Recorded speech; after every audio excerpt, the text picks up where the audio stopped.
모로코 앞바다의 모든 자원의 소유권은 오늘부터 한국에게 있습니다. 이 한마디에 유럽 전체가 발칵 뒤집혔습니다. 프랑스 옆 모로코의 국왕이 폭탄 선언을 해버린 것이죠. 고철덩어리라며 아무도 가져가려 하지 않던 골칫덩이 광물을 처리하러 온 한국팀은 국왕과 고위층을 만나는 자리에서 국가의 운명이 걸린 결정적 문제를 발견했습니다. 그것은 바로 국왕의 건강이었습니다. 한국의료지원팀장은 조용히 말했습니다. 간암이 확실합니다. 그러나 프랑스와 모로코 의료진은 모두 콧방귀만 뀌었고 그날 밤을 넘기지 못한 국왕은 실신 구토 고열 그리고 급격히 변하는 혈색 속에 극심한 고통을 호소했습니다. 이에 한국 의료팀은 단호히 권고합니다. 즉시 한국으로 가시길 강력히 제안드립니다. 위기감을 느낀 모로코 왕실은 이 사실을 극비에 붙일 것을 당부하며 극비리의 한국행을 결정합니다. 그리고 한 달 뒤 국왕은 전 세계 앞에서 선언합니다. 한국은 유럽 어떤 나라보다 위대한 국가다. 모로코는 총력을 다해 한국을 지원하겠다. 과연 어떻게 이런 일이 벌어진 걸까요? 지금부터 그 놀라운 사연 속으로 들어가 보겠습니다. 그 전에 여러분의 구독과 좋아요는 우리 기술이 전 세계로 퍼져나가는데 큰 도움이 됩니다. 그리고 우리 의료진을 응원하신다면 대한민국 최고라고 댓글로 응원 부탁드려요. 또 어디서 듣고 계신지도 알려주세요. 우리 대한국민은 하나로 연결됩니다. 저는 라시드입니다. 모로코 에너지부 차관보로 일하고 있습니다. 67세가 된 지금까지 제 인생에서 가장 두려웠던 순간을 꼽으라면 그날을 떠올립니다. 2024년 여름 모로코는 말라붙고 있었습니다. 가뭄은 3년째 이어졌고 땅은 갈라졌습니다. 수력발전소는 멈췄고 전력망은 하루에도 몇 번씩 끊겼습니다. 병원에서는 냉방이 꺼진 채 환자들이 신음했고 거리에서는 물을 구하려는 사람들이 줄을 섰습니다. 저는 매일 아침 사무실에 앉아 보고서를 받았지만 해결책은 보이지 않았습니다. 그때 프랑스가 왔습니다. 정확히 말하면 프랑스 에너지 기업의 대표단이 왔습니다. 그들은 웃으며 악수를 청했고 우리는 그 손을 잡을 수밖에 없었습니다. 회의실 테이블 위에는 계약서가 놓였습니다. 프랑스는 모로코에 전력을 공급하겠다고 했습니다. 대신 우리의 해안 자원 채굴권과 송전망 운영권을 요구했습니다. 조건은 가혹했습니다. 60년 독점 계약. 우리는 우리 땅에서 나는 것조차 우리 마음대로 쓸 수 없게 되는 거였습니다. 저는 그날 밤 잠을 이루지 못했습니다. 창밖으로 어둠에 잠긴 도시를 바라봤습니다. 불빛은 군데군데 깜빡였고 사람들은 촛불을 켜고 있었습니다. 이대로 프랑스의 제안을 받아들여야 하는 건가? 아니면 다른 길이 있을까? 머릿속이 복잡했습니다. 그때 제 옆에 있던 하심 국왕 폐하께서 말씀하셨습니다. 라시드, 한국은 어떤가? 저는 고개를 들었습니다. 국왕께서는 지친 얼굴로 서류를 내려놓으시며 덧붙이셨습니다. 한국이 바닷물에서 우라늄을 뽑아낸다고 들었네. 우리도 그 기술을 배울 수 없을까? 저는 그 말에 희망을 느꼈습니다. 바로 그날 밤, 저는 대한민국 해양수산부에 연락을 취했습니다. 놀랍게도 답은 빨리 왔습니다. 한국은 기술팀을 보내겠다고 했습니다. 프랑스처럼 조건을 내걸지 않았습니다. 그저 함께 해결해보자고 했습니다. 2주일 뒤, 한국 기술팀이 모로코에 도착했습니다. 저는 공항에서 그들을 맞았습니다. 팀장은 한재석이라는 사람이었습니다. 45쯤 되어 보이는 그는 악수를 청하며 말했습니다. 라시드 차관보님, 함께 길을 찾아보겠습니다. 그런데 한국팀에는 예상하지 못한 사람이 한 명 더 있었습니다. 허진석 교수, 삼성서울병원 간담최외과 의사였습니다. 저는 의아했습니다. 기술팀에 왜 의사가 함께 온 걸까? 한재석 팀장이 조용히 설명했습니다. 혹시 모를 상황에 대비해서입니다. 우리 팀원들의 건강도 챙겨야 하고 현지 상황도 파악해야 하니까요. 저는 고개를 끄덕였습니다. 그때는 그게 단순한 배려인 줄만 알았습니다. 하지만 그날 저녁 국왕 폐하를 아련하는 자리에서 모든 것이 달라졌습니다. 국왕께서는 궁전 집무실에서 한국팀을 맞이하셨습니다. 폐하는 평소처럼 의젓하게 앉아 계셨지만 저는 뭔가 이상함을 느꼈습니다. 얼굴이 조금 누렇게 보였습니다. 눈동자도 평소보다 탁했습니다. 하지만 저는 그저 피곤하신 거라고 생각했습니다. 가뭄과 전력난으로 폐하께서 얼마나 고생하셨는지 알고 있었으니까요. 그런데 허진석 교수가 국왕을 뵙는 순간 그의 표정이 굳어졌습니다. 의사의 눈이었습니다. 인사를 마친 뒤 허 교수는 조심스럽게 입을 열었습니다. 전하, 실례가 되지 않는다면 한 가지 여쭤봐도 될까요? 최근 쉽게 피로해지지 않으셨습니까? 국왕께서는 잠시 멈칫하셨습니다. 주변 신하들의 얼굴이 긴장했습니다. 외국인 의사가 감히 국왕의 건강을 묻다니. 하지만 허 교수의 목소리는 진지했습니다. 피부와 눈동자 색이 심상치 않습니다. 간 기능 이상이 의심됩니다. 순간 실내가 조용해졌습니다. 측근 중 한 명이 나서서 말했습니다. 허 교수님, 폐하께서는 이미 프랑스와 모로코 최고 병원에서 정밀 검사를 받으셨습니다. 아무 문제가 없다는 소견을 받으셨습니다. 허 교수는 고개를 끄덕였습니다. 하지만 그의 눈빛은 흔들리지 않았습니다. 그는 제게 다가와 낮은 목소리로 말했습니다. 라시드 차관보님, 이건 단순한 황달이 아닙니다. 보이지 않는 병은 경험이 말해줍니다. 저는 가슴이 철렁했습니다. 국왕께서는 겉으로는 태연해 보이셨지만 그날 밤 무슨 일이 일어날지 아무도 몰랐습니다. 밤 11시쯤이었습니다. 저는 궁전 숙소에서 한국 팀과 회의를 하고 있었습니다. 그때 갑자기 궁전 안쪽에서 소란이 일었습니다. 신하 한 명이 황급히 달려왔습니다. 차관보님, 폐하께서 쓰러지셨습니다. 저는 뛰어갔습니다. 국왕의 침실 앞에는 이미 모로코 의료진이 모여 있었습니다. 하지만 그들은 당황한 표정으로 서로 얼굴만 쳐다보고 있었습니다. 국왕께서는 침대에 누워 계셨고 얼굴은 더욱 누렇게 변해 있었습니다. 고열에 몸을 떨고 계셨습니다. 모로코 주치의가 말했습니다. 황달이 급격히 악화됐습니다. 하지만 원인을 정확히 모르겠습니다. 지금 당장 어떻게 해야 할지. 그 순간 허진석 교수가 침실 안으로 들어왔습니다. 그는 국왕의 상태를 확인하고는 단호하게 말했습니다. 지금 즉시 한국으로 옮기셔야 합니다. 이 상태면 시간이 오래 없습니다. 주변 신하들이 웅성거렸습니다. 국왕을 외국으로 보낸다. 그것도 한국으로?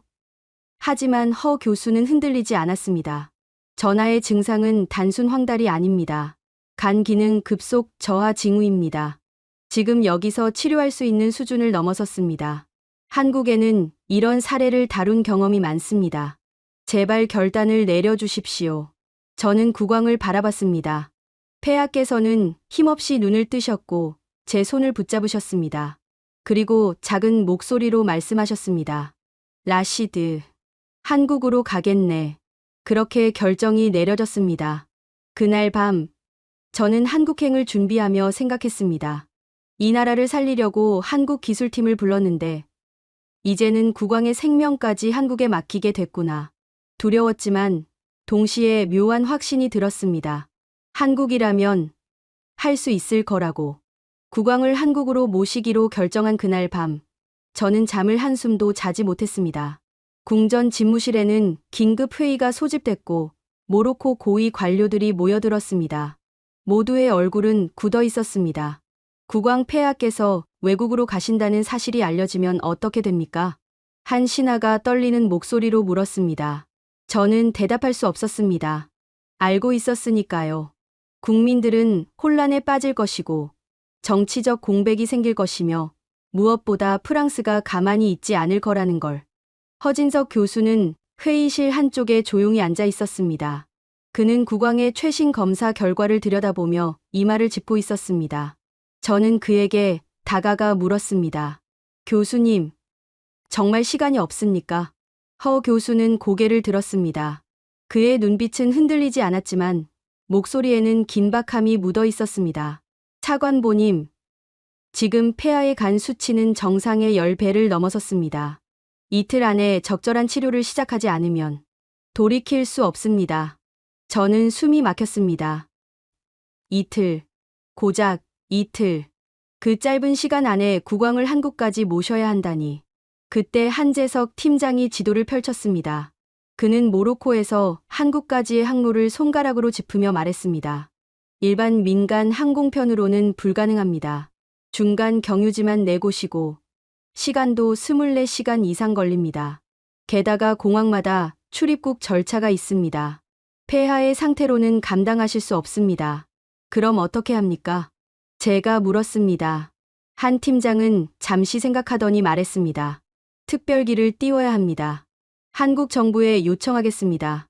의료 장비를 갖춘 전용기로 직항하면 15시간이면 도착할 수 있습니다.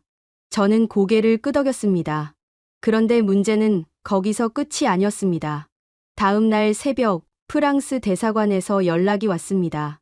프랑스 대사가 긴급 면담을 요청한다는 내용이었습니다. 저는 가슴이 철렁했습니다. 벌써 알아챈 건가? 오전 9시 저는 프랑스 대사관 응접실에 앉아 있었습니다. 대사는 커피를 권하며 웃었습니다.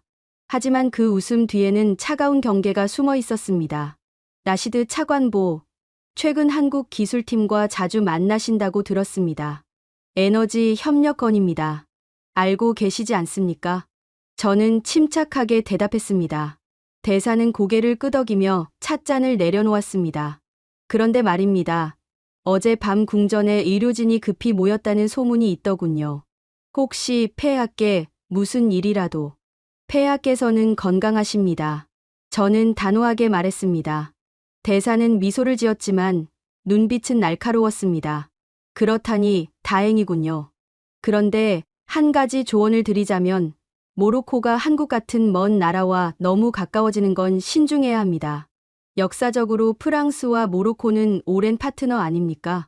저는 아무 대답도 하지 않았습니다. 대사관을 나오며 저는 확신했습니다. 프랑스는 이미 뭔가 눈치챘다. 이송 계획이 새어나가면 모든 게 끝이다.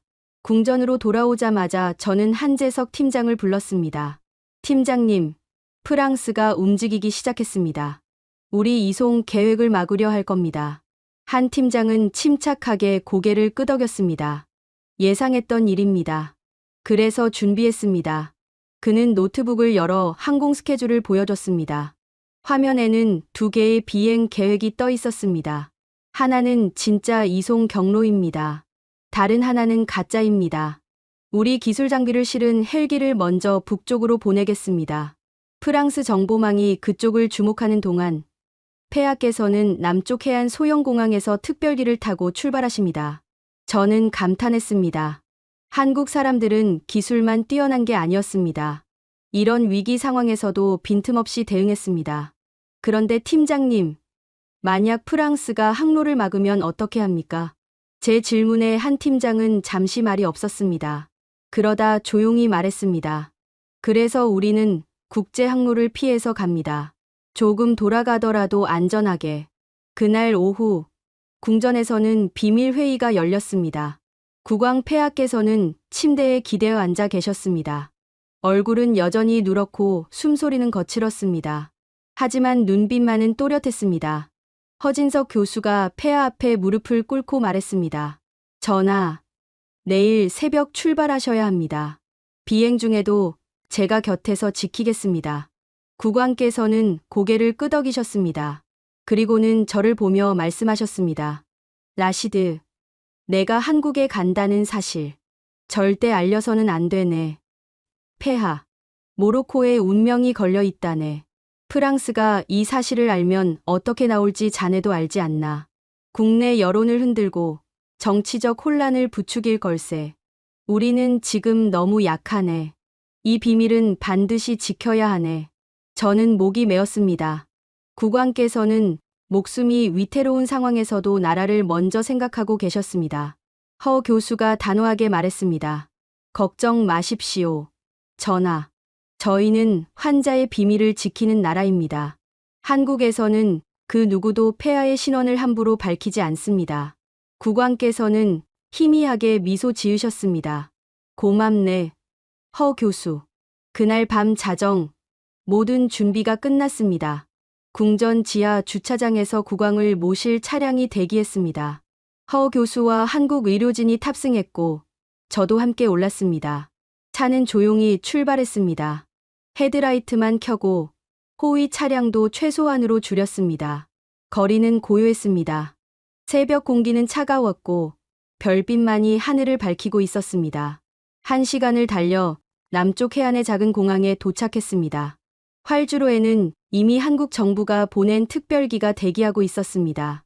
기체에는 아무 표시도 없었습니다. 철저한 비밀 유지였습니다.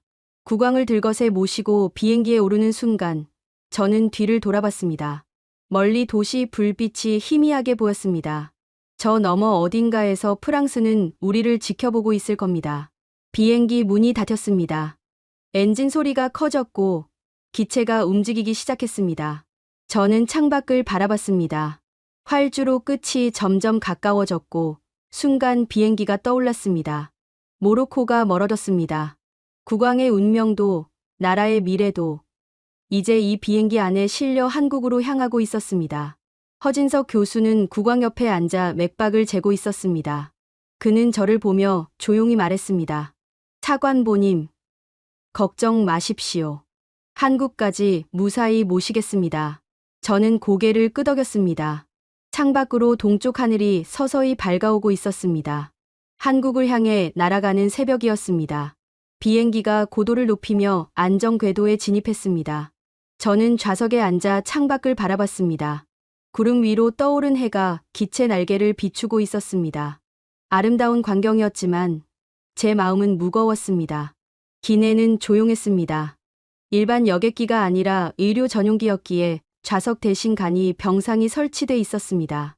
국왕 폐하께서는 그 병상에 누워 계셨고 허진석 교수와 한국 의료진 3명이 곁을 지키고 있었습니다. 저는 일어나 국왕께 다가갔습니다. 폐하께서는 눈을 감고 계셨지만 숨소리가 고르지 않았습니다. 이마에는 식은땀이 맺혀 있었습니다. 허 교수가 작은 목소리로 말했습니다. 고열이 계속되고 있습니다. 해열제를 투여했지만 효과가 미미합니다. 간 기능 저하로 약물 대사가 제대로 안 되는 겁니다. 저는 가슴이 내려앉았습니다. 그럼 어떻게 합니까? 한국에 도착할 때까지 최대한 안정 상태를 유지하는 수밖에 없습니다. 지금은 폐하의 생명력을 믿어야 합니다. 그때 국왕께서 눈을 뜨셨습니다.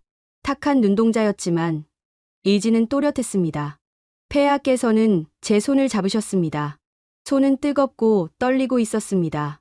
라시드. 예. 폐하. 내가 한국에 치료받으러 간다는 사실. 절대 알려서는 안 되네. 목소리는 약했지만 말씀 하나하나에 힘이 실려 있었습니다. 저는 고개를 숙였습니다. 폐하. 이미 비밀리에 출발했습니다.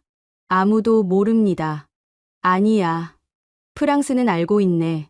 저들은 반드시 알아낼 걸세. 국왕께서는 숨을 고르시며 계속 말씀하셨습니다. 만약 내가 한국에서 치료받는다는 소식이 알려지면 모로코는 혼란에 빠질 걸세. 프랑스는 그 틈을 노릴 거야. 언론을 동원해. 국왕이 위독하다고, 정권이 무너진다고 소문을 퍼뜨릴 테지. 폐하의 목소리는 점점 작아졌습니다. 하지만 멈추지 않으셨습니다. 그래서 자네가 모로코에 남아야 하네. 내가 없는 동안 나라를 지켜야 해. 폐하, 저는 폐하 곁을 지켜야 합니다. 제가 말했지만 국왕께서는 고개를 저으셨습니다. 아니네. 라시드, 자네는 모로코로 돌아가야 하네. 한국 땅에 발을 디디는 순간 자네는 돌아가게. 내 딸 파티마가 나를 대신해 한국에 남을 걸세. 저는 말문이 막혔습니다. 파티마 공주님. 국왕의 외동딸이자 28살의 젊은 공주님이 이미 한국행 비행기에 몰래 탑승해 계셨다는 걸 그제야 알았습니다. 기내 뒤쪽 좌석에 파티마 공주님이 앉아 계셨습니다. 그분은 창밖을 바라보고 계셨지만 눈가가 붉게 부어 있었습니다. 울고 계셨던 겁니다. 허진석 교수가 조용히 다가와 국왕의 체온을 재기 시작했습니다. 그는 표정을 굳히며 말했습니다. 39도를 넘었습니다. 이 상태가 계속되면 위험합니다. 국왕께서는 허 교수를 바라보셨습니다. 그리고는 떨리는 손으로 교수의 손을 잡으셨습니다. 허 교수. 내가 한국에 도착하면 살 수 있겠나? 허 교수는 잠시 말이 없었습니다. 그는 국왕의 손을 꽉 잡으며 대답했습니다. 전하, 제가 30년 동안 의사로 살아온 이유는 바로 이런 순간을 위해서입니다. 끝까지 포기하지 않겠습니다. 국왕께서는 희미하게 미소 지으셨습니다. 고맙네. 그리고는 다시 눈을 감으셨습니다. 비행기는 계속 날아갔습니다. 시간이 흘러 오후가 됐습니다. 저는 좌석에 앉아 모로코 정부와 암호 전화로 연락을 주고받았습니다. 궁전에서는 국왕께서 개인 일정으로 지방 순시 중이라고 발표했습니다. 거짓말이었지만 필요한 거짓말이었습니다. 그런데 오후 5시쯤 한재석 팀장이 다급하게 다가왔습니다. 그의 손에는 태블릿이 들려 있었습니다. 차관보님, 큰일입니다. 화면에는 프랑스 언론 기사가 떠 있었습니다. 제목을 읽는 순간 저는 숨이 막혔습니다. 모로코 국왕, 건강 이상설, 한국행 극비 이송 추진. 기사는 익명의 소식통을 인용하며 국왕께서 위독한 상태로 한국에서 치료를 받으려 한다는 내용을 담고 있었습니다. 사실과 추측이 뒤섞여 있었지만 핵심은 맞았습니다. 어떻게 이럴 수가. 제가 중얼거리자 한 팀장이 말했습니다. 프랑스 정보망이 예상보다 빠릅니다. 아마 공항 관계자 중 누군가를 매수했을 겁니다. 저는 즉시 모로코 정부에 연락했습니다. 비서실장이 떨리는 목소리로 말했습니다. 차관보님, 국내 언론에도 이 기사가 퍼지고 있습니다. 국민들이 혼란스러워하고 있습니다. 어떻게 해야 합니까? 부인하십시오. 폐하께서는 건강하시며 국내 일정 중이라고 강력히 부인하십시오. 하지만 계속 부인만 할 수는 없지 않습니까? 저는 대답할 말이 없었습니다. 거짓말은 오래 갈 수 없다는 걸 알고 있었습니다. 그때 파티마 공주님이 저에게 다가왔습니다. 그분은 눈물을 닦으며 말했습니다. 라시드 차관보, 제가 무언가 할 수 있는 일이 없을까요? 아버지를 위해, 나라를 위해. 저는 공주님을 바라봤습니다. 젊은 얼굴이었지만 눈빛에는 강인함이 담겨 있었습니다. 공주님, 한국에 도착하시면 폐하를 지켜주십시오. 그것만으로도 충분합니다. 공주님은 고개를 끄덕이며 아버지가 누워 계신 병상으로 돌아갔습니다. 비행기는 계속 날아갔습니다. 해가 지고 어둠이 내렸습니다. 기내 조명만이 희미하게 켜져 있었습니다. 허진석 교수와 의료진은 교대로 국왕을 돌봤습니다. 체온, 맥박, 혈압을 쉬지 않고 체크했습니다. 저는 창밖을 바라봤습니다. 구름 사이로 별이 보였습니다. 저 아래 어딘가에는 바다가 있을 겁니다. 우리는 지금 아프리카와 아시아 사이 어디쯤을 날고 있었습니다. 자정이 가까워질 무렵 허 교수가 조용히 말했습니다. 2시간 후면 한국 영공에 진입합니다. 인천공항 의료팀이 대기하고 있습니다. 저는 고개를 끄덕였습니다. 이제 조금만 더 버티면 됩니다. 조금만 더. 국왕께서는 여전히 눈을 감고 계셨습니다. 하지만 가슴은 천천히 오르내리고 있었습니다. 살아 계셨습니다. 아직 살아 계셨습니다. 비행기 창밖으로 동쪽 하늘이 서서히 밝아오기 시작했습니다. 한국의 새벽이 다가오고 있었습니다. 비행기가 한국 영공에 진입했습니다. 기장의 안내방송이 기내에 울려 퍼졌습니다. 곧 인천국제공항에 착륙하겠습니다. 저는 안도의 한숨을 내쉬었습니다. 15시간의 긴 비행이었습니다. 창밖으로 한국의 땅이 보이기 시작했습니다. 새벽 6시, 해가 막 떠오르는 시간이었습니다. 허진석 교수는 국왕의 상태를 마지막으로 점검했습니다. 그의 얼굴에는 긴장이 역력했습니다. 체온은 여전히 높고 황달은 더 심해졌습니다. 착륙하는 즉시 병원으로 이송해야 합니다. 비행기가 활주로에 닿는 순간 저는 창밖을 내다봤습니다. 공항 한쪽 외진 곳에 여러 대의 차량이 대기하고 있었습니다. 구급차, 경호 차량, 그리고 검은색 승합차들. 모두 불빛을 끈 채 조용히 서 있었습니다. 비행기 문이 열렸습니다. 차가운 새벽 공기가 밀려 들어왔습니다. 한국 의료진이 들것을 들고 재빠르게 올라왔습니다. 그들은 국왕을 조심스럽게 옮기며 파티마 공주님께 인사했습니다. 공주님, 삼성서울병원으로 모시겠습니다. 준비는 모두 끝났습니다. 공주님은 고개를 끄덕이며 아버지의 손을 놓지 않았습니다. 저는 그 모습을 지켜보다가 허 교수에게 다가갔습니다. 교수님, 저는 이제 모로코로 돌아가야 합니다. 폐하의 당부였습니다. 허 교수는 제 손을 잡았습니다. 차관보님, 폐하를 반드시 살리겠습니다. 약속드립니다. 저는 목이 메었습니다. 말없이 고개를 숙였습니다. 구급차가 출발했습니다. 저는 그 차량이 공항을 빠져나가는 모습을 지켜봤습니다. 멀어지는 붉은 불빛. 그 안에 모로코의 운명이 실려 있었습니다. 저는 다른 비행기를 타고 모로코로 돌아갔습니다. 하지만 제 마음은 한국에 남아 있었습니다. 그로부터 이틀 뒤 파티마 공주님에게서 연락이 왔습니다. 암호화된 영상통화였습니다. 화면 속 공주님의 얼굴은 수척했습니다. 라시드 차관보, 상황이 좋지 않습니다. 제 가슴이 철렁 내려앉았습니다. 무슨 일입니까? 아버지의 상태가 악화됐습니다. 한국 의료진이 정밀 검사를 했는데 단순한 간염이 아니라고 합니다. 화면이 흔들렸습니다. 공주님은 눈물을 참으며 말을 이었습니다. 허진석 교수님이 가족력을 물어보셨습니다. 왕가의 간 질환 이력이 있는지. 저는 순간 멈칫했습니다. 가족력. 그 말에 오래된 기억이 떠올랐습니다. 모로코 왕실에는 숨겨진 비극이 있었습니다. 국왕의 아버지 선왕께서 63세에 갑자기 돌아가셨습니다. 공식 발표는 심장마비였지만 궁 안에서는 다른 이야기가 돌았습니다. 간암이었다고. 너무 빨리 진행돼서 손 쓸 수 없었다고. 그뿐만이 아니었습니다. 국왕의 형제 두 분도 젊은 나이에 세상을 떠났습니다. 한 분은 45세, 다른 한 분은 52세. 모두 원인 불명의 간부전이었습니다. 왕실 의료진은 그때마다 유전적 문제는 없다고 했습니다. 하지만 누구도 확신하지 못했습니다. 그저 왕가의 불운이라고, 우연이라고 생각하려 했습니다.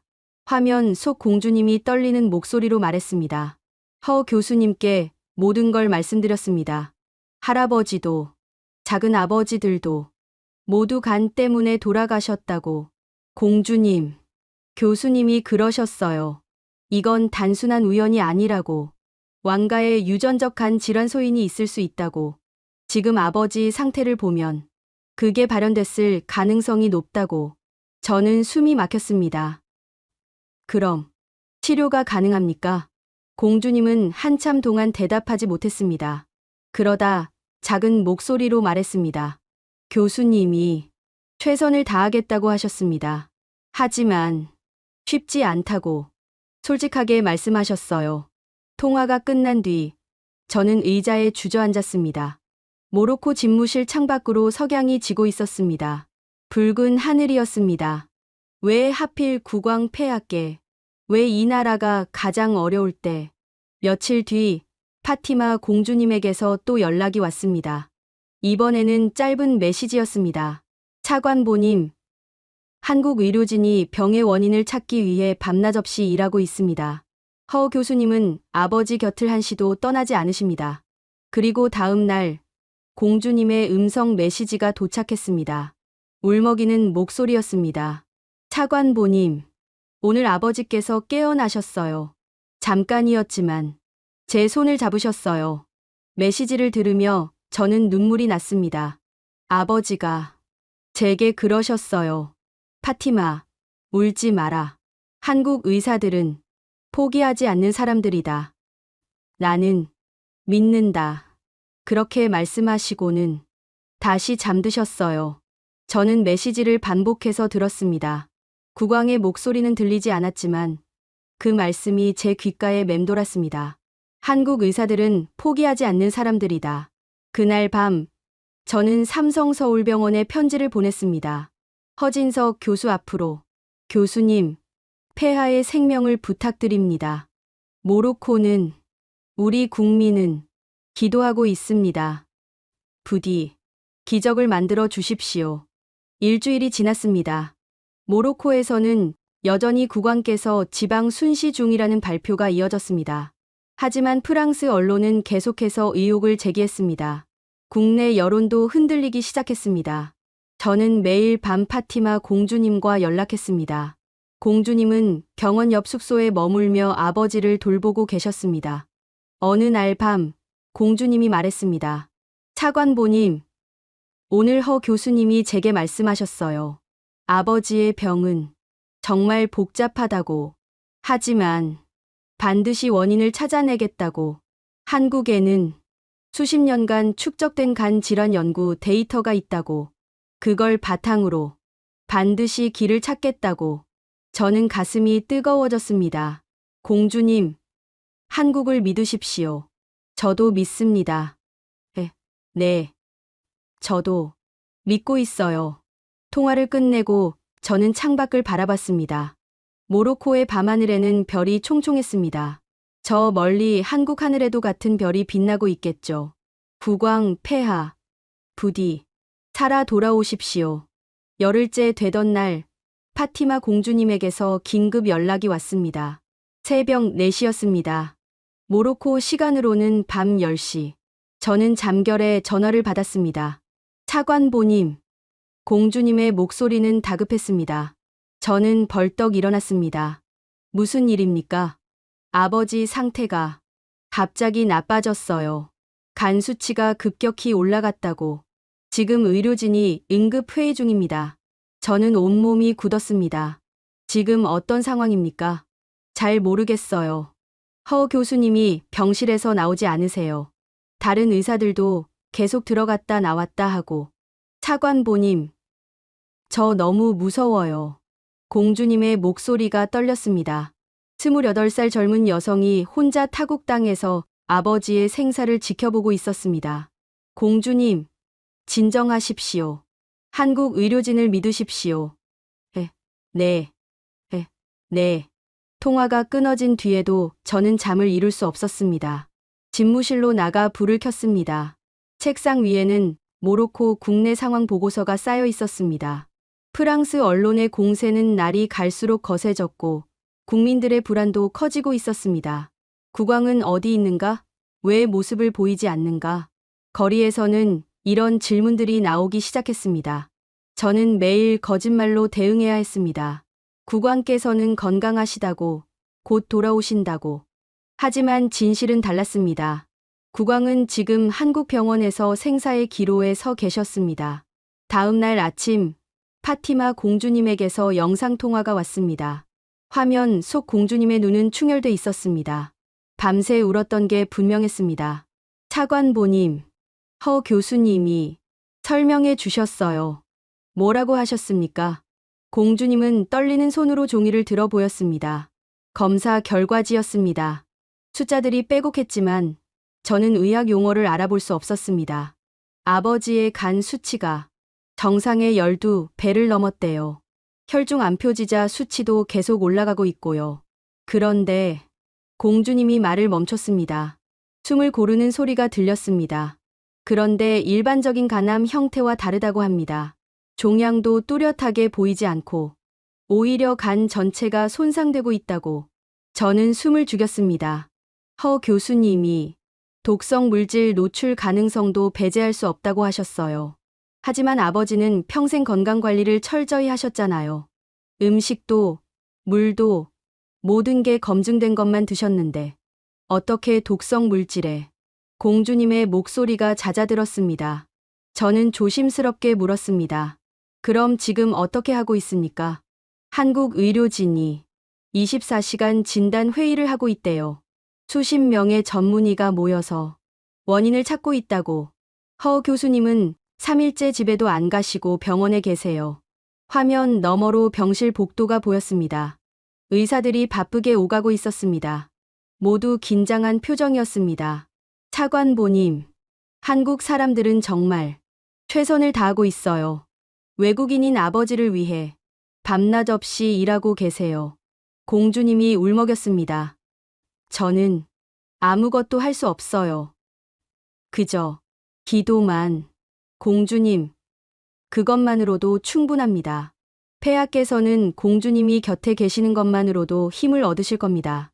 그날 오후 모로코에서는 또 다른 문제가 터졌습니다. 프랑스 언론이 대서특필한 기사였습니다.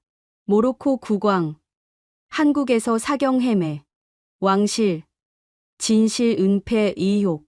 기사에는 익명의 병원 관계자 인터뷰까지 실렸습니다. 물론 가짜였습니다. 하지만 내용은 구체적이었습니다. 국왕이 삼성서울병원 중환자실에 입원해 있다고, 상태가 위중하다고, 모로코 정부가 이를 숨기고 있다고, 국내 여론이 들끓기 시작했습니다.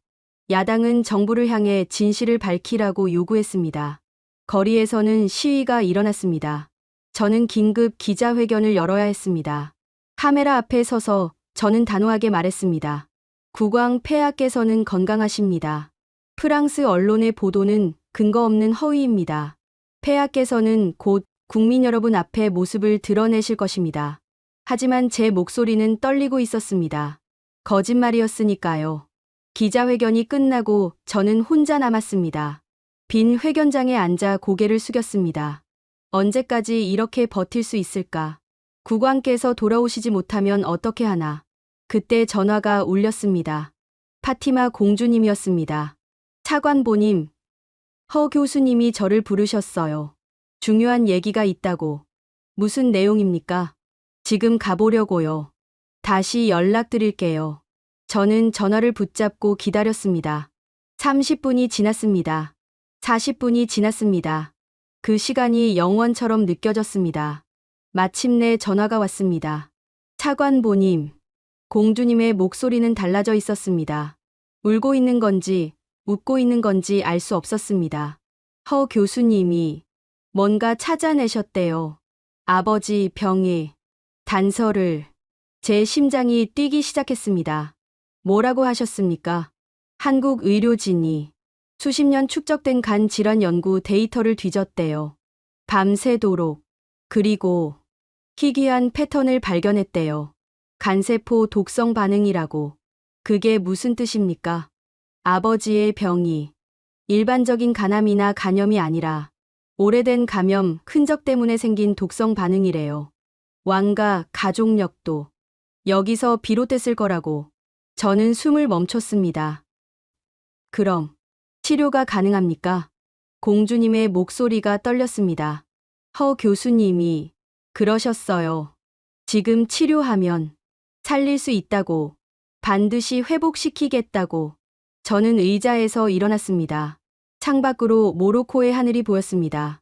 구름이 걷히고 햇살이 쏟아지고 있었습니다.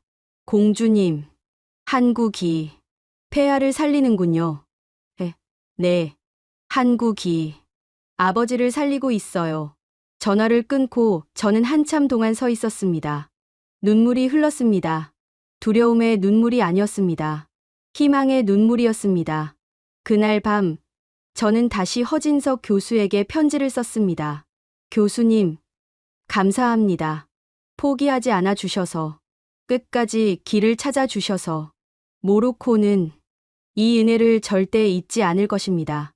파티마 공주님에게서 온 소식 이후, 저는 매일 아침 눈을 뜨자마자 전화기를 확인했습니다. 한국에서 오는 소식 하나하나가 제 하루를 좌우했습니다. 이틀 뒤 공주님에게서 긴 메시지가 왔습니다. 차관보님, 오늘 허 교수님이 저를 회의실로 부르셨어요. 다른 의사 선생님들도 함께 계셨고요. 그분들이 아버지 병에 대해 자세히 설명해 주셨어요. 저는 숨을 죽이고 메시지를 읽어 내려갔습니다. 교수님 말씀으로는 아버지의 병은 정말 드문 사례래요. 간내 독성 반응인데 원인은 아주 오래전 감염이었대요. 아마도 어렸을 때 걸렸던 특정 기생충 감염이 수십 년 동안 간 속에 남아있다가 최근 스트레스와 과로로 면역력이 떨어지면서 갑자기 악화된 거래요. 저는 눈을 크게 떴습니다. 기생충 감염이라니. 할아버지와 작은아버지들도 같은 원인이었을 거라고 하셨어요. 그때는 이런 희귀 패턴을 찾아낼 기술이 없었대요. 그래서 원인을 몰랐던 거고요. 하지만 한국은 지난 30년간 간 질환 연구를 계속해왔고 수천 건의 데이터가 축적돼 있어서 이런 드문 사례도 찾아낼 수 있었대요. 저는 가슴이 벅차올랐습니다. 모로코 최고 병원도 프랑스 의사들도 찾지 못한 원인을 한국이 찾아낸 겁니다. 허 교수님이 제 손을 잡으시며 말씀하셨어요. 공주님, 이제 희망이 있습니다. 치료법을 알았으니 반드시 회복시킬 수 있습니다. 차관보님, 저 너무 기뻐서 그 자리에서 울었어요. 저도 모르게 눈시울이 뜨거워졌습니다. 그날 오후, 저는 아무 영상통화로 허진석 교수와 직접 통화할 수 있었습니다. 화면 속 허 교수는 수척해 보였습니다. 며칠째 제대로 쉬지 못한 게 분명했습니다. 하지만 눈빛만은 또렷했습니다. 차관보님, 전하의 상태는 고비를 넘기고 있습니다. 허 교수의 목소리는 차분했습니다. 저희가 찾아낸 건 간흡충이라는 기생충의 오래된 감염 흔적이었습니다. 이 기생충은 주로 민물고기를 통해 감염되는데 모로코 특정 지역에서 과거에 유행했던 것으로 보입니다. 그게 이렇게 심각한 병을 일으킬 수 있습니까? 대부분의 경우엔 증상이 거의 없습니다. 하지만 아주 드물게 유전적 소인을 가진 사람에게서는 수십 년 뒤 급격한 간 손상을 일으킬 수 있습니다. 왕가 가족력이 바로 이 유전적 소인 때문이었던 겁니다. 저는 고개를 끄덕였습니다. 그럼 치료는 어떻게 합니까? 먼저 기생충 잔여물을 제거하는 약물 치료를 시작했습니다. 동시에 손상된 간세포를 재생시키는 집중 치료를 병행하고 있습니다. 한국은 이런 치료 경험이 많습니다. 수십 년간 간염과 간암 환자를 치료해 왔으니까요. 허 교수는 잠시 숨을 고르고 말을 이었습니다. 차관보님, 솔직히 말씀드리면 처음엔 저도 확신이 없었습니다.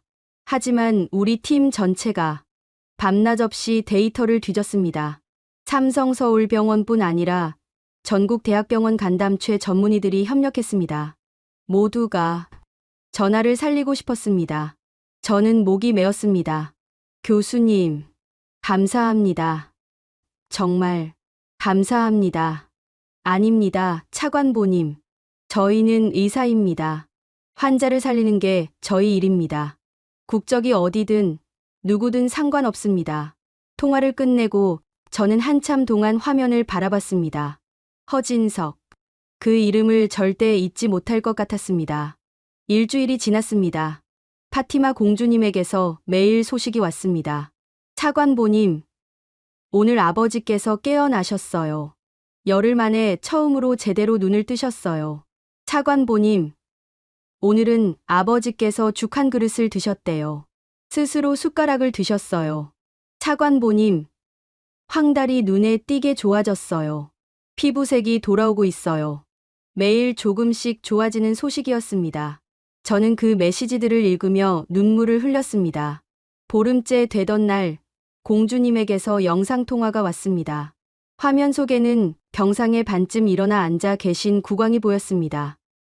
폐하. 저는 소리쳤습니다. 국왕께서는 여전히 야위셨지만 눈빛만은 예전과 같았습니다. 폐하께서 미소 지으셨습니다. 라시드. 오래간만이네. 목소리는 약했지만 또렷했습니다. 폐하. 정말 다행입니다. 한국이 날 살렸네. 라시드. 국왕께서는 천천히 말씀하셨습니다. 프랑스 의사들은 아무것도 몰랐네. 모로코 의사들도. 하지만 한국은 알아냈어. 수십 년 동안 우리 왕가를 괴롭혔던 병의 정체를. 폐하의 눈에 눈물이 맺혔습니다. 내 아버지도, 형제들도. 만약 한국이 있었다면 살 수 있었을 텐데. 저는 말을 잃었습니다. 옆에 서 있던 허진석 교수가 조용히 말했습니다. 전하, 이제 괜찮으십니다. 치료는 순조롭게 진행되고 있습니다. 석 달 정도 더 관리하시면 정상 생활이 가능하십니다.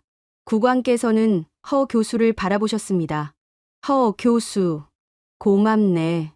자네가 아니었다면. 나는, 전하, 저는 제 일을 했을 뿐입니다. 허 교수는 겸손하게 고개를 숙였습니다. 국왕께서 제게 말씀하셨습니다. 라시드, 모로코는 어떤가? 폐하, 걱정 마십시오. 모든 게 안정돼 있습니다. 거짓말이었습니다. 사실 국내 상황은 여전히 불안했습니다. 하지만 저는 폐하를 안심시켜 드리고 싶었습니다. 국왕께서는 고개를 끄덕이시며 창밖을 바라보셨습니다. 한국, 참 아름다운 나라로군. 병실 창밖으로 서울 시내가 보였습니다. 높은 빌딩들 사이로 남산타워가 서 있었습니다.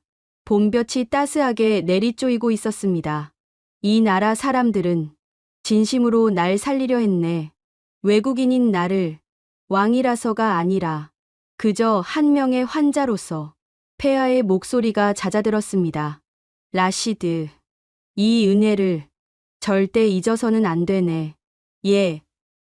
폐하, 절대 잊지 않겠습니다. 치료 시작 3주째, 국왕의 회복 속도는 의료진의 예상을 뛰어넘었습니다. 파티마 공주님은 매일 아버지와 함께 병원 복도를 걷는다고 전했습니다. 처음엔 몇 걸음도 힘들어 하셨지만 이제는 10분씩 걸으실 수 있다고 했습니다. 차관보님, 오늘 검사 결과가 나왔어요. 공주님의 목소리는 설렜습니다. 간 수치가 정상의 2배까지 떨어졌대요. 2주일 전만 해도 12배였는데. 허 교수님이 깜짝 놀라셨어요. 이렇게 빨리 회복되는 건 정말 드문 일이래요. 저는 안도의 한숨을 내쉬었습니다. 황달도 거의 사라졌어요. 아버지 얼굴색이 돌아왔어요. 예전처럼 건강해 보이세요. 공주님, 정말 다행입니다. 허 교수님이 그러셨어요.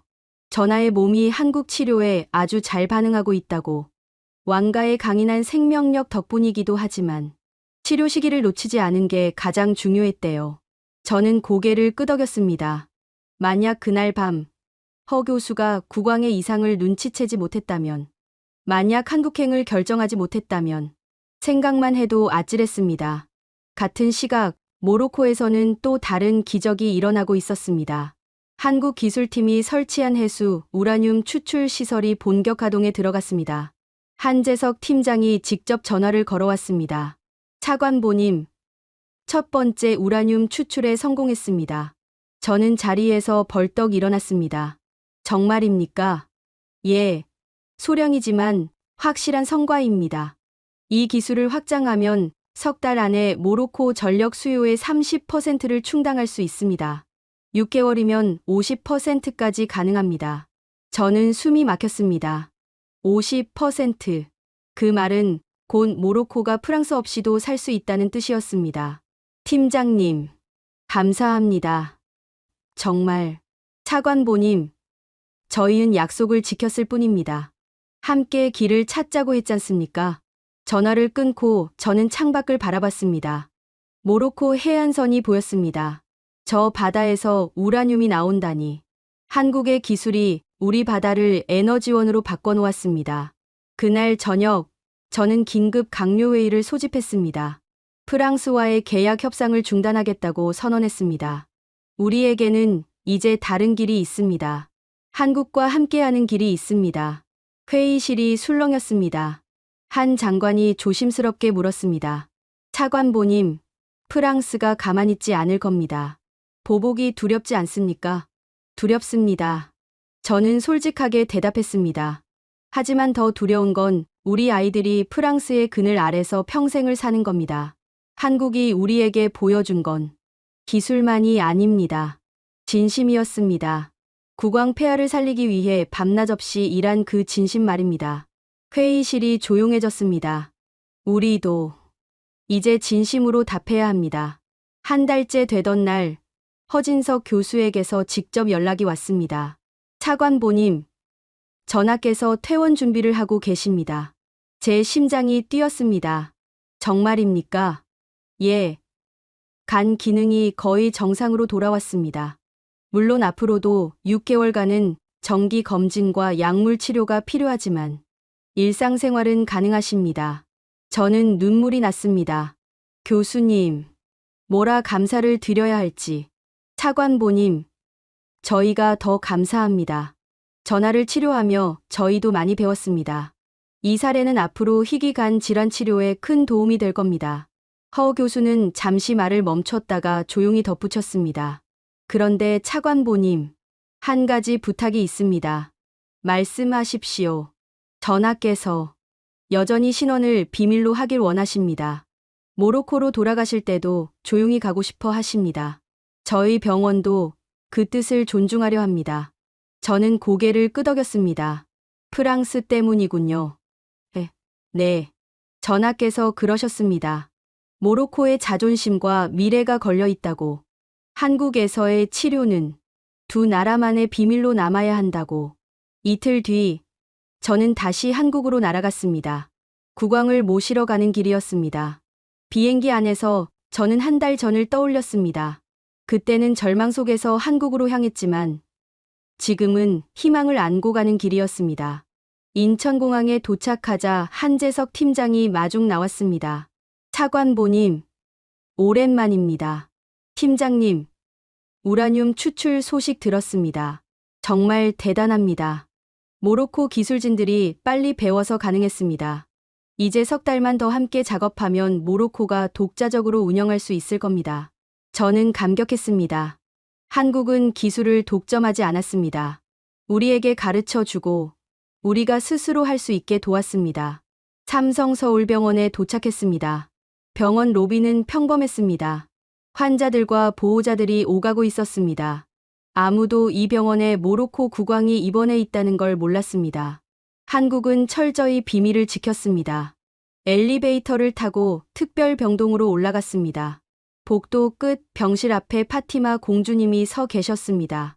차관보님, 공주님이 달려와 저를 껴안았습니다. 그분은 울고 있었습니다. 아버지께서 정말 살아나셨어요. 저도 눈물이 났습니다. 병실 문이 열렸습니다. 국왕께서 창가에 서 계셨습니다. 양복을 단정하게 입으신 모습이었습니다. 한 달 전 들것에 실려왔던 그분과는 전혀 달랐습니다. 라시드, 왔나? 폐하. 저는 무릎을 꿇었습니다. 국왕께서 제 어깨에 손을 얹으셨습니다. 일어나게. 이제 우리는 모로코로 돌아가야 하네. 폐하께서 창밖을 바라보셨습니다. 서울의 야경이 펼쳐져 있었습니다. 불빛들이 반짝이고 있었습니다. 아름다운 도시로군. 이 도시가 날 살렸네. 허진석 교수가 병실로 들어왔습니다. 그는 국왕께 마지막 처방전을 건넸습니다. 전하, 이 약들을 석 달간 복용하시고 석 달 뒤에 다시 검진받으러 오십시오. 그때쯤이면 완전히 회복되실 겁니다. 국왕께서 허 교수의 손을 잡으셨습니다. 허 교수, 자네가 내 생명의 은인일세. 전하, 저는 제 일을 했을 뿐입니다. 아니네. 자네는 한 나라를 살렸네. 국왕의 목소리가 떨렸습니다. 모로코는 이 은혜를 평생 잊지 않을 걸세. 국왕께서 모로코로 돌아가시기 전날 밤, 저는 삼성서울병원 옆 작은 호텔에 묵었습니다. 잠이 오지 않았습니다. 창밖으로 서울의 불빛이 보였습니다. 이 도시 어딘가에서 허진석 교수도 잠들지 못하고 계실까요? 새벽 5시, 파티마 공주님에게서 메시지가 왔습니다. 차관보님, 아버지께서 편지를 쓰고 계세요. 밤새도록. 저는 호텔을 나와 병원으로 향했습니다. 복도는 조용했습니다. 국왕의 병실 앞에 서자 안에서 희미한 불빛이 새어나왔습니다. 문을 노크했습니다. 국왕께서 들어오게 하셨습니다. 병실 안, 국왕께서는 책상에 앉아 계셨습니다. 앞에는 편지지가 놓여 있었습니다. 아랍어로 빼곡히 적힌 글씨들이 보였습니다. 폐하, 주무시지 않으셨습니까? 라시드, 잠이 오지 않네. 너무 많은 생각이 들어서. 국왕께서 창밖을 바라보셨습니다. 동쪽 하늘이 서서히 밝아오고 있었습니다. 이 병실에서 난 많은 걸 배웠네. 한국이라는 나라에 대해서. 그리고 진정한 우정이 무엇인지. 폐하께서 편지지를 들어 보이셨습니다. 이 편지는 한국 국민들에게 쓰는 감사의 글일세. 언젠가 때가 되면 세상에 공개될 글이지. 저는 숨을 죽였습니다. 지금은 아니네. 프랑스가 가만히 있지 않을 테니까. 하지만 언젠가는 모로코 국민들도 알아야 하네. 한국이 우리를 어떻게 도왔는지. 국왕께서 편지를 읽기 시작하셨습니다. 아랍어였지만 저는 한 글자 한 글자 가슴에 새겼습니다. 대한민국 여러분, 당신들은 한 나라의 에너지를 살렸고, 한 국민의 생명을 살렸으며, 한 왕가의 역사를 지켜주었습니다. 폐하의 목소리가 떨렸습니다. 프랑스가 우리를 압박할 때, 한국은 묵묵히 손을 내밀었습니다. 대가를 바라지 않고, 조건을 내걸지 않고, 그저 함께 길을 찾자고 했습니다. 저는 이 병실에서 한국의 정의와 우정을 배웠습니다. 외국인인 저를 왕이 아닌 한 명의 환자로 대해준 이곳 의료진을 절대 잊지 못할 것입니다. 국왕께서 편지를 내려놓으셨습니다. 눈가가 붉어져 있었습니다. 라시드, 이 편지를 자네가 보관하게, 그리고 때가 되면 세상에 알리게. 예, 폐하. 저는 편지를 받아들었습니다. 종이가 떨렸습니다. 제 손이 떨리는 건지 편지가 떨리는 건지 알 수 없었습니다. 오전 9시 국왕의 퇴원식이 조용히 진행됐습니다. 병원 지하 주차장에서였습니다. 언론도 구경꾼도 없었습니다. 철저한 비밀이었습니다. 허진석 교수와 의료진이 배웅을 나왔습니다. 국왕께서 한 사람 한 사람과 악수를 나누셨습니다. 고맙습니다. 정말 고맙습니다. 폐하께서 반복해서 말씀하셨습니다. 의료진 중 몇몇은 눈시울을 붉혔습니다. 마지막으로 허진석 교수 앞에 서셨습니다. 두 사람은 한참 동안 서로를 바라봤습니다. 허 교수. 전하, 자네가 아니었다면. 난 말을 잇지 못하셨습니다. 허 교수가 조용히 말했습니다. 전하, 건강하십시오. 그것만이 저희가 바라는 전부입니다. 국왕께서 허 교수를 껴안으셨습니다. 왕과 의사, 모로코와 한국, 그 경계가 사라진 순간이었습니다. 차에 오르기 전 국왕께서 병원 건물을 올려다보셨습니다. 높은 건물이었습니다. 유리창들이 아침 햇살을 반사하며 빛나고 있었습니다. 이곳에서 난 두 번째 생명을 얻었네. 파티마 공주님이 아버지 손을 잡았습니다. 두 분 다 울고 계셨습니다. 차가 출발했습니다. 저는 뒤를 돌아봤습니다. 허 교수와 의료진이 손을 흔들고 있었습니다. 저도 손을 흔들었습니다. 인천공항으로 가는 길, 국왕께서 창밖을 바라보셨습니다. 서울 거리가 스쳐 지나갔습니다. 출근하는 사람들, 등교하는 학생들, 평범한 아침 풍경이었습니다. 저 사람들은 자신들이 한 나라를 살렸다는 걸 모르겠지. 폐하께서 중얼거리셨습니다. 하지만 난 알고 있네. 저 사람들의 세금으로, 저 나라의 기술로 내가 살아났다는 걸. 공항에 도착했습니다. 특별기가 대기하고 있었습니다. 한재석 팀장도 배웅을 나왔습니다. 전하, 모로코에서 다시 뵙겠습니다. 우라늄 시설 확장 작업이 남아 있습니다. 국왕께서 한 팀장의 손을 잡으셨습니다. 팀장, 한국은 정말 대단한 나라로군. 기술도, 사람도. 비행기에 올랐습니다. 창가 자리에 앉아 저는 한국 땅을 내려다봤습니다. 한 달 전 절망을 안고 왔던 이 땅에서 희망을 얻어 돌아갑니다. 비행기가 이륙했습니다. 한국이 멀어졌습니다. 하지만 제 가슴속에는 한국이 남아 있었습니다. 15시간 뒤 모로코에 도착했습니다. 마찬가지로 비밀리에 입국했습니다. 궁전으로 돌아온 국왕께서는 며칠간 휴식을 취하셨습니다. 일주일 뒤 국왕께서 공식 석상의 모습을 드러내셨습니다. 국민들은 환호했습니다. 언론은 국왕의 건강한 모습을 대서특필했습니다. 프랑스 언론은 당황했습니다. 그들이 그토록 떠들어댔던 위독설은 거짓이 됐습니다. 모로코 정부는 단호하게 프랑스 언론을 비난했습니다. 그리고 국왕께서는 조용히 선언하셨습니다. 모로코는 앞으로 대한민국과 전략적 동반자 관계를 맺을 것입니다. 에너지, 기술, 의료 분야에서 긴밀히 협력할 것입니다. 프랑스와의 계약은 공식 파기됐습니다. 석 달 뒤 국왕께서는 정기 검진을 위해 다시 한국을 찾으셨습니다. 이번에도 비밀리에 삼성서울병원에서 검사를 받으셨고 결과는 완벽했습니다. 전하, 완전히 회복되셨습니다. 허진석 교수가 웃으며 말했습니다. 이제 정상 생활하셔도 됩니다.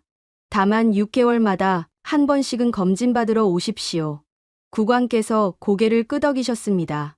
그러겠네. 한국은 이제 내 주치의가 있는 나라일세. 병원을 나오며 국왕께서 제게 말씀하셨습니다. 라시드, 그 편지 말일세. 예. 폐하. 잘 보관하고 있습니다. 언젠가 세상이 알게 될 걸세. 한국이 모로코를 어떻게 살렸는지. 그때까지 우리는 조용히 이 우정을 키워나가야 하네. 저는 고개를 숙였습니다. 지금 이 순간 저는 모로코 집무실에 앉아 있습니다. 책상 서랍 깊숙한 곳에 국왕의 편지가 보관돼 있습니다. 언젠가 공개될 그 편지. 창밖으로 모로코 해안이 보입니다. 저 바다에서 한국 기술로 뽑아낸 우라늄이 이 나라를 밝히고 있습니다. 프랑스 없이도 우리는 살아가고 있습니다. 국왕께서는 건강하십니다.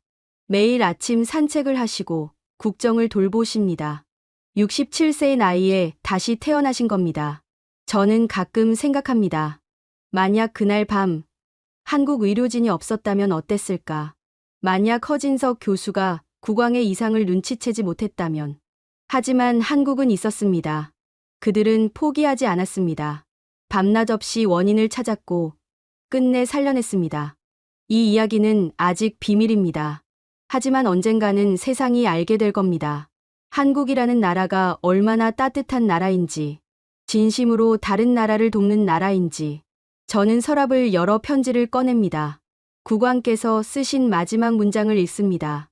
한국은 나의 친구다. 나의 의사들이자 나의 구원자들이다. 이 은혜를 모로코는 평생 잊지 않을 것이다. 저는 편지를 가슴에 안습니다. 그리고 창밖을 바라봅니다. 저 멀리 동쪽 너머 한국이 있습니다. 감사합니다.